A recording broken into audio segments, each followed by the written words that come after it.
रुपयाची मदत करण्याचं काम आदरणीय अण्णांचं एक तिथं ट्रस्ट करत होतं. त्यांच्याशी चर्चा केल्यानंतर 1.25 कोटी रुपयाचा निधी मंजूर करून दिला आणि त्याच्यावरही जे पैसे लागणार आहे ते सगळे पैसे हे कराडच्या स्मशानभूमीला मंजूर करून देण्याची हमी ही देखील मी या कार्यक्रमाच्या निमित्तानं देतो.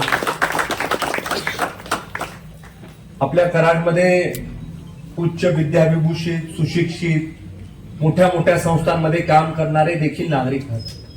या नागरिकांची इच्छा एवढीच आहे की आमच्या गावामध्ये नागरी सुविधा झाली पाहिजे. आम्हाला फिरायसाठी व्यवस्थित बाग असावी, बसायसाठी जागा असावी, ओपन स्पेस चांगली असावी, डेव्हलप्ड असावी. कराडच्या स्टेडियमसाठी 100 कोटी रुपयाचा निधी आपण राज्य सरकारच्या माध्यमातून मागच्या कालावधीमध्ये उपलब्ध केला.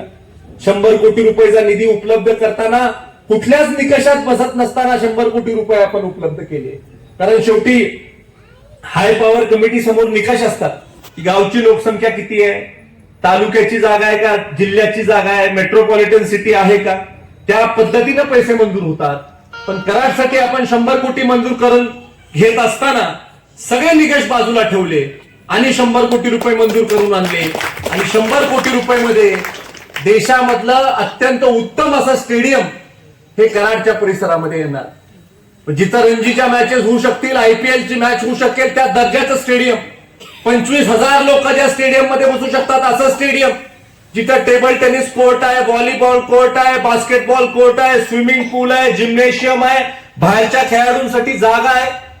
कैलासवासी खशाबा जाधवांनी 1952 साली ऑलिम्पिकचं पदक मिळवलं आणि आपण आपलं स्टेडियम चांगलं करू शकत नसलो तर निश्चित स्वरूपी आपण कुठतर कमी पडतोय असा विचार माझ्या मनामध्ये आला आणि आपल्या सगळ्यांच्या साथीनं आदरणीय मुख्यमंत्र्यांना मागच्या कालावधीमध्ये आपण विनंती केली होती, त्यांनी ती मान्य केली आणि ते उपमुख्यमंत्री असताना त्यांनी हा निधी आपल्या कराड सक्तीला याची देखील आठवण मी तुम्हाला या कार्यक्रमाच्या निमित्तानं करून देऊ इच्छितो. माझी आपल्याला सगळ्यांना विनंती आहे की केंद्रामध्ये आदरणीय मोदीजींचं सरकार काम करतंय.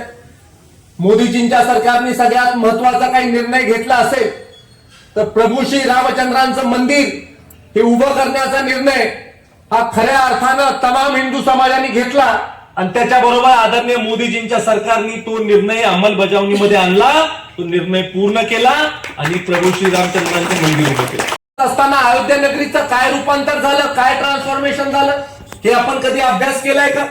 ज्या अयोध्येमध्ये लोक कधी कधीतरी जायचे त्या अयोध्येमध्ये जाण्यासाठी फ्लाईट मिळत नाही, फ्लाईटच्या तिकिटाची किंमत वाढली आणि तिथं आता मार्केटिंग चाललंय. मोठे मोठे celebrity let's buy in Ayodhya म्हणून मार्केटिंग करतात.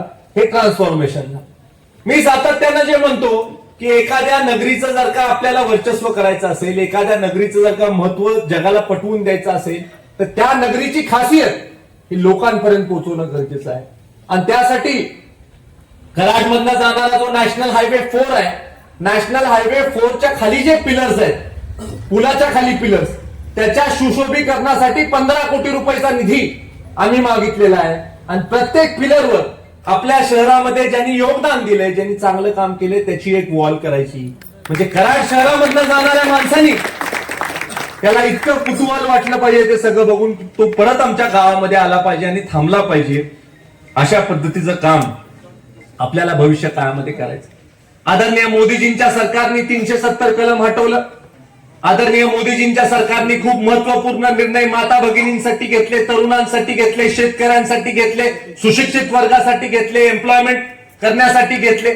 असंख्य मोठे मोठे नेता पार्टीचं सरकार, 19 साली भारतीय जनता पार्टीचं सरकार, 2024 साली भारतीय जनता पार्टीचं सरकार आणि आज केंद्रामध्ये आपलं सरकार, राज्यामध्ये आपलं सरकार.